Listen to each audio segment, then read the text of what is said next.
So if it's a matter where parental involvement, supervision, lack of after-school activities, if it's across urban and suburban communities, all across municipal boundaries, economic, racial, ethnic boundaries, is there circumstances that kids find themselves in first that sort of escalate their sort of involvement in youth violence or criminal activity that sort of puts them into a heightened state of danger or puts other kids that they're maybe associated with in danger because they've sort of taken this progressive sort of walk into activities that are harmful to themselves or others? The idle mind is the devil's workshop. I think when we look across our community, what we see are non-systemic, fragmented kind of approaches to really working in terms of youth development overall, and particularly around the youth around strategies for at-risk youth that are maybe prone to violence. So I just think that we just have this huge fragmentation, and have kind of maybe developed a number of programs based on anecdotal data. I think a research-based approach, where we're focused and targeted, where we've got some alignment, everybody kind of doing some of the same things that we know that works, and we know what works, would really probably impact this problem. When you look at the core, one of the significant core ingredients of this generational's failure is the fact that, we're now 3 generations into our children being collateral damage. We have more children now than ever before being born the byproduct of fetal alcohol syndrome. We have lived in such a state of moral decay over the last 30 years that our children now bear the stripes of a nation that have made a declaration that it's okay to do whatever you want. I can live like hell. It's not going to affect my children. You begin to look at the moral decline. Our young men and women are just flat out angry that nobody's paying attention to them. There's not a plethora of opportunities like they were. I came up, I graduated high school in 1983. There was always something to do to keep, like you said, idle mind is a devil's workshop. But at the same time, we knew that once we left to go home, that there was a stable place to eat, that the lights were going to be on in most instances. There was more than one portion of food. But at the same time, we're living in a terrible counterbalance of moral failure and metaphysical issues here. When you look at the mental capacity of most young men, their decision making is jaded because, number one, it's being advocated that you can do whatever you want to. You can live however you want, but at the same time, it's jaded because they're angry. Their aggression is up because their energy level is going sky high because their brain has been reprogrammed through all these foreign substances. When you look at young men in the physical development and you're sitting there talking to them, they can't sit still. They can't look you in the eye. They can't talk to you. These are our sons and daughters. These are not just lab rats. These are our children. And statistics never paint them to be human beings. They paint them to be projects. And so when you look at the current state, suburban issues of violence are oftentimes an emulation of something going on elsewhere. And it doesn't seem to be a widespread outcry of change until it invades the neighborhoods of affluent areas. When the proliferation of various aspects of hip-hop culture and the violence, if you look at it, the least area of record sales in America is made by urbanites.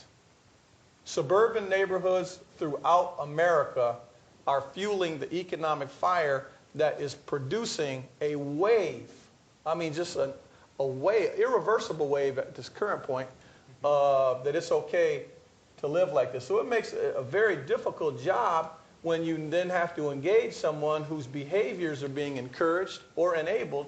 That, hey, listen, you can't live like this. This is counterproductive. But when you engage them in things that are trying to reverse their decline educationally, then you're dealing with the fact that metaphysically they're behind. They're ADHD, ADD, Their mother, they're probably a crack baby. They're undernourished. They're not getting enough either physical nourishment, or somebody's not speaking life into them. We're trying to speak death into them by incarcerating them. We can't treat them simply as statistical lab rats. We have to refer to these just what they are. They're our children. They're our sons. They're our daughters.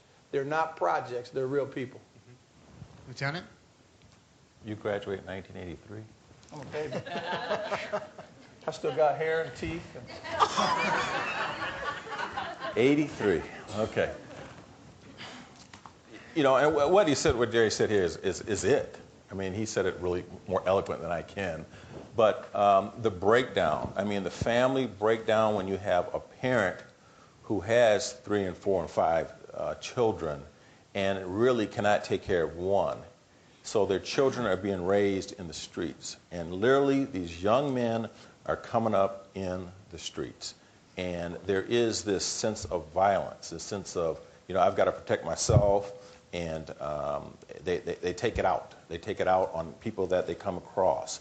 And they have no conflict resolution. They don't know how. They know to fight. They know to pull out a gun. Again, it goes back to the family, but then you can't just blame the mother because she wasn't taught how to do these things. And I mean, and it really is, it's interesting. I have done interviews for hiring people, and even to this day, when people come in to do an interview and sit in front, and they sit in front of me and they don't know to look me in the eye, like Jerry said, you know, simple things. Well, those things, they've at least got to that point, but we've got young men out there who are scared to walk in the door. They know they can't fill out the application because they've got a felony record. And it goes back beyond just the mother who is now 25 and has 3, 4 children, no job, her mother. So we have to look at it. And the other thing I have to say, we as a society cannot arrest our way out of these problems. We cannot. We don't have, I'll tell you right now, at the height of the Grand Rapids Police Department, we were authorized 409 officers. We never got 409 officers. At the most, we may have had 360 some odd officers. And we're down now to 324 around there. So maybe 60 or so less. But then they reduce our authorized strength. But that being said, even if we had the 409, we cannot arrest our way out of this. And the other thing, too, society has made doing the job that I do and love harder and harder and harder.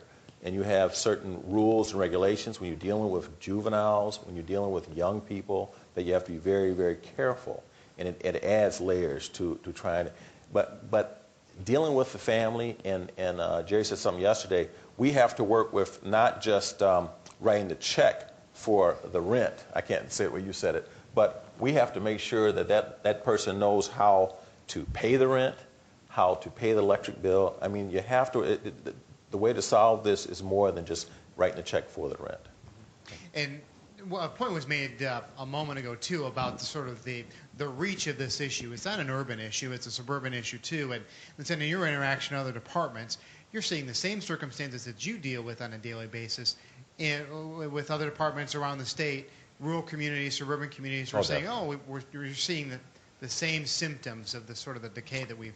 Correct. I mean, you can look at a thing like methamphetamine, where they're stealing the products from the farmlands, and our farmlands have the meth problem.